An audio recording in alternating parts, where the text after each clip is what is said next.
लोगों का कैसा सहकारी है? हर हर महादेव। लिंग थापि विधिवत करी पूजा, शिव समान प्रिय मोह न दूजा। आज अंबरनाथ तीर्थ क्षेत्र में, जो पूरे भारत में विख्यात है, अंबरनाथ का मंदिर जो प्राचीन मंदिर है, उस प्रांगण में, उस तीर्थ क्षेत्र में 1.25 करोड़ पार्थिव शिवलिंग बनाने का संकल्प प्रयागराज से आए हमारे स्वामी ब्रजेशानंद जी द्वारा उल्लासनगर को चुना गया। और खास करके इस तीर्थ क्षेत्र में ये जो कार्यक्रम रखा गया, उससे कई भक्तों का उद्धार हो रहा है। ये महाराष्ट्र में पहली बार ऐसे कार्यक्रम हो रहा है। भगवान श्री राम जब लंका पर विजय पाने के लिए जा रहे थे, तो उन्होंने रामेश्वरम में मिट्टी का पार्थिव शिवलिंग जो बना के भगवान शिव का आराधना किया था। नमामि शमीशान निर्वाण रूपम विभुम व्यापकम ब्रह्म वेद स्वरूपम निजम निर्गुणम निर्विकल्पम निरीहम चिदाकाश माकाश वासम भजेहम। तो ऐसा उन्होंने भगवान की प्रार्थना किया था श्री राम ने। और वही परंपरा इस महाराष्ट्र में उल्लासनगर से, बड़ी सौभाग्य की बात है कि हमारे स्वामी ब्रजेशानंद जी ने उल्लासनगर में और इस प्रांगण में, तीर्थ क्षेत्र में, उन्होंने संकल्प लेके ये जो कार्य को प्रारंभ किया है। अब यहाँ से जो उन्होंने शंखनाद किया है, ये पूरे महाराष्ट्र में ऐसा कार्य पार्थिव शिवलिंग बनाने का चलता रहेगा। और यहाँ पर जो भक्तगण आ रहे हैं, बड़े ही मंत्र मुग्ध से, सवेरे सूर्योदय से लेके सूर्यास्त तक इसका पार्थिव शिवलिंग बनाने का कार्य चलते रहता है। उसके पश्चात हमारे विद्वानों द्वारा उसका रुद्राभिषेक कराया जाता है। हमारी माताएं, हमारी बहनें बहुत ही सच्चे मन से यहाँ पर आकर भगवान शिव का पार्थिव शिवलिंग बनाती है। और मैं आपको इतना बताना चाहता हूँ कि कोई भी तीर्थ क्षेत्र में आपका धान्य पुण्य हो, आपका यज्ञ हो, उसका कई गुना फल प्राप्त होता है। उसी तरह भगवान शिव का जो यहाँ पर स्वरूप बन रहा है, ऐसे भक्तों का कल्याण होगा, कई गुना फल उनको प्राप्त होगा। आने वाला जो समय है, उनके दुख दरिद्र, जो भी उनके घर में बाधाएं, अपने आप दूर हो जाएगी। और इस उल्लासनगर में जो ये यहाँ पर भक्तिमय का वातावरण चल रहा है, 11 दिन का आज उसका 8वां दिन है। और इसी तरह भक्तों के लिए महाप्रसाद पूरा दिन चालू रहता है। जो भी हमारी माताएं अगर उपवास है, तो उनके लिए उपवास की व्यवस्था की जाती है, प्रसाद की। और यहाँ पर और इस तरह का हमने बस का भी सेवा दिया है, क्योंकि बरसात का मौसम है, कई हमारी माताएं बहनें यहाँ नहीं पहुंच पा रही है, तो हमारे तरफ से यहाँ पर 1 नंबर, 2 नंबर, 3 नंबर में जो भी बस हमसे मांगता है या बोलता है कि हमारे पास, हमारे पाड़े में, हमारे घर पे 50 लोगों का व्यवस्था है, आ सकते हैं, तो उनके लिए बस भेजा जाता है। और इस आयोजन में हमारे उल्लासनगर के धनंजय बुराड़े जी, जो एक बड़े कार्यकर्ता है, बड़े सामाजिक कार्यकर्ता है, उन्होंने जो इस कार्यक्रम को सफल बनाने में हमारे साथ खड़े होकर, उन्होंने इस कार्यक्रम को देख रेख में, अपनी देख रेख में, पूरा बुराड़े फैमिली इस कार्यक्रम का देख रेख कर रही है। तो मैं ऐसे फैमिली को, ऐसे परिवार को भगवान के चरणों में उसके लिए प्रार्थना करता हूँ कि ऐसे सामाजिक कार्य उल्लासनगर में होते रहे, जन कल्याण के लिए होते रहे, और उल्लासनगर में ऐसे भक्ति में वातावरण बनता रहे। ऐसा मेरा भगवान के श्री चरणों में आशीर्वाद उल्लासनगर वालों को मिले, यही मेरी प्रार्थना है। इस कार्यक्रम का समारोह जो है वो कभी होने वाला और किस तरह से उसकी तैयारी है? देखिए, अभी तो आज 8वां दिन है। हमारे गुरु जी इसका रूपरेखा तैयार करते हैं। अभी 21 तारीख को इस कार्यक्रम का रूपरेखा उन्होंने हमें बताएंगे। इस तरह से 21 तारीख या 20 तारीख को हमको इस कार्यक्रम को और भव्य तरीके से बनाना है। तो वो हमारे गुरुवर का जो आदेश होगा और इस भक्तों का जो कल्याण होवे, ऐसे कार्य को हम 21 तारीख को आपके समक्ष, आपके शहर में और हमारे उल्लासनगर में खास करके भक्तों के लिए ये कार्यक्रम होता रहेगा। शिव मंदिर के प्रांगण के अंदर ये जो आपका पहला ही ये संकल्प है, आपने कैसा लग रहा है आपको?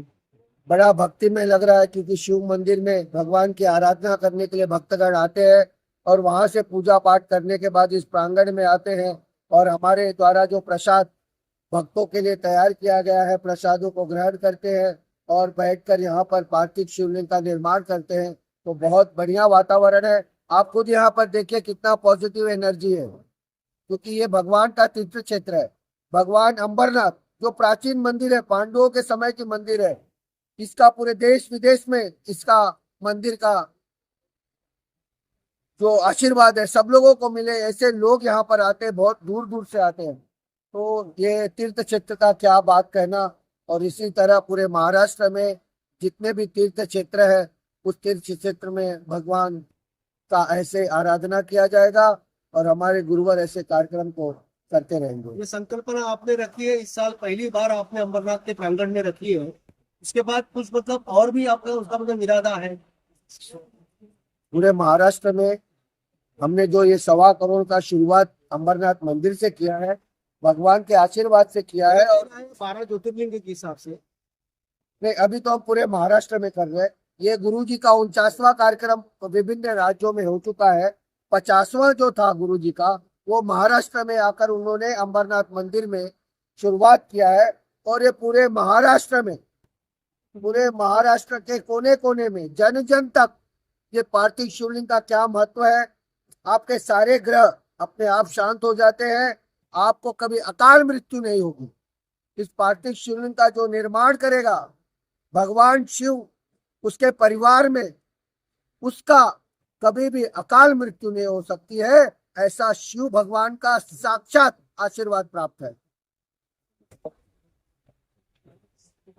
और इस कार्यक्रम को सफल बनाने में हमारे समाज के उल्लासनगर में बड़े ही दयालु और अंबरनाथ भगवान के भक्त विजू पाटिल जी ने ये प्रांगण को उन्होंने उनके हाथों द्वारा ये भूमि पूजन किया गया। ये उनके हाथ से भूमि पूजन हुआ, उसके बाद इसका निर्माण हुआ। और समस्त पुजारी पाटिल जो भी यहाँ पे पुजारी है, सब लोगों का बहुत बड़ा योगदान रहा। राजा पाटिल हो गए, जितने भी पाटिल बंधु है, पुजारी पाटिल बंधु अंबरनाथ का, अगर उनका सहयोग नहीं होता तो ये कार्यक्रम सफल नहीं होता। लेकिन उन्होंने भगवान शिव के लिए जो यहाँ पर हम लोगों को व्यवस्था करके दिया, ऐसे मैं सभी समस्त पाटिल परिवार का मैं हार्दिक अभिनंदन करता हूँ। विजू पाटिल जी का मैं हार्दिक अभिनंदन करता हूँ, जो उन्होंने शुरुआत अपने हाथों द्वारा इस ग्राउंड का भूमि पूजन किया। उसके लिए भगवान शिव उनके पर हमेशा कृपा बरसाए और इसी तरह सामाजिक कार्य के लिए हमेशा आगे रहे, ऐसा मैं प्रार्थना करता हूँ। प्रयागराजवरून आलेले स्वामी ब्रिजेशानंद यांनी यापूर्वी संपूर्ण भारतामध्ये जवळपास 49 ठिकाणी 1.25 कोटी पार्थिव शिवलिंग याचं निर्मिती म्हणजे पूजन, महाभिषेक, भस्मारती वगैरे असे कार्यक्रम केलेले आहेत। त्याच्या मागे एकच उद्देश की सकल मानव जातीचं कल्याण हो आणि या शिवकृपा प्रत्येकावर व्हावं। या महाराष्ट्राचं भाग्याचं आणि उल्हासनगरचं आणि अंबरनाथचं खास करून 50वा म्हणजे गोल्डन जुबली त्याला बोलतात, तो 50वा हा महायज्ञ, त्यामध्ये 1.25 कोटी 11 दिवसामध्ये शिवलिंग स्थापित करायचे, पूजन करायचं। तो प्राचीन शिवमंदिर पांडवकालीन निर्मित शिवमंदिरच्या प्रांगणामध्ये त्यांनी करण्याचा मानस किंवा संकल्प केला होता। आणि आज मला खरोखर आनंद होतोय की शिवभक्त येत आहेत, अगदी लहान मुलांपासून आबाल वृद्धांपर्यंत दिवसभर इथं अगदी संध्याकाळी 5, सकाळी 11 ते संध्याकाळी 5 येणं जाणं चालूच आहे। अगदी भक्तिभावाने या ठिकाणी पार्थिव लिंगाची स्थापना करतात, पूजन करतात आणि एक मनोभाव ज्या पद्धतीनं राक्षसांचा किंवा रावणाचा वध करायचा होता म्हणून प्रभू रामचंद्रांनी रामेश्वरम या ठिकाणी समुद्रतटी पार्थिव शिवलिंगाची स्थापना केली, पूजन केलं। त्याच पद्धतीची पूजा या ठिकाणी प्रत्येकाच्या आयुष्यामधले असलेली संकटरूपी राक्षस जावीत आणि एक आनंदमय वातावरण, सुखमय वातावरण, म्हणजे आपण बोलतो की भक्तिमय असेल। शेवटी श्रद्धेवर सगळं पार होत, मनामध्ये श्रद्धा असेल सगळं पार होईल, नाही तर मग माणूस पोखरला जातो। एक आनंदमय जीवनामध्ये व्हावा आणि सर्वांना शक्ती मिळावी, भक्तीमधून शक्ती मिळते। आणि त्या शक्तीचा संचार आपल्या आयुष्यामध्ये प्रत्येकाच्या होतो. म्हणून तो शक्ती मिळण्यासाठी, तो संचार करण्यासाठी, प्रत्येकाचं आयुष्य जीवन सुखमय होण्यासाठी आजचा हा केलेला संकल्प. मला खात्री आहे की अंबरनाथचे शिव भगवान अंबरनाथेश्वर ते सर्व भक्तांना आशीर्वाद देतात. आज तर सोमवारचा शेवटचा श्रावणी सोमवार, आलोट गर्दी मंदिरामध्ये आहे. इकडे सुद्धा नक्कीच गर्दी उसळेल आणि 1.25 कोटी पार्थिव शिवलिंगाची पूजन हा जो केलेला संकल्प आहे तो पूर्ण. या मंगलमय सोहळ्याचा जो समारोह आहे त्या संदर्भातचं नियोजन आपण काय? 20 तारखेला शिव पार्वती विवाह सोहळा होईल आणि 21 तारखेला जशा पद्धतीने सुरुवातीला आम्ही एक कलश यात्रा काढली, त्याच पद्धतीचं विसर्जन करताना तसंच विसर्जन त्याच पद्धतीने निघेल. गिनीज बुकामध्ये नोंद होईल अशा पद्धतीचं हे 1.25 कोटीचा जो यज्ञ आपण मांडलाय त्याचा पुढे येणाऱ्या हा दृष्टिकोनात आपण काही त्याचा अजून काही असं पद्धतीचं असं व्यापक असं उपाय देण्याचा व्यापक असं आता उत्तर भारतामध्ये याची ही पूजा प्रचलित आहे. महाराष्ट्रामध्ये पहिल्यांदा होतो. पार्थिव शिवलिंगाची पूजन लोक करतात पण थोड्या स्वरूपात असतात, भव्य स्वरूपात नसतं. पण नक्कीच मला खात्री आहे की संपूर्ण महाराष्ट्रामध्ये याचं लोन जाईल आणि प्रत्येक ठिकाणी अशा प्रकारचे कार्य.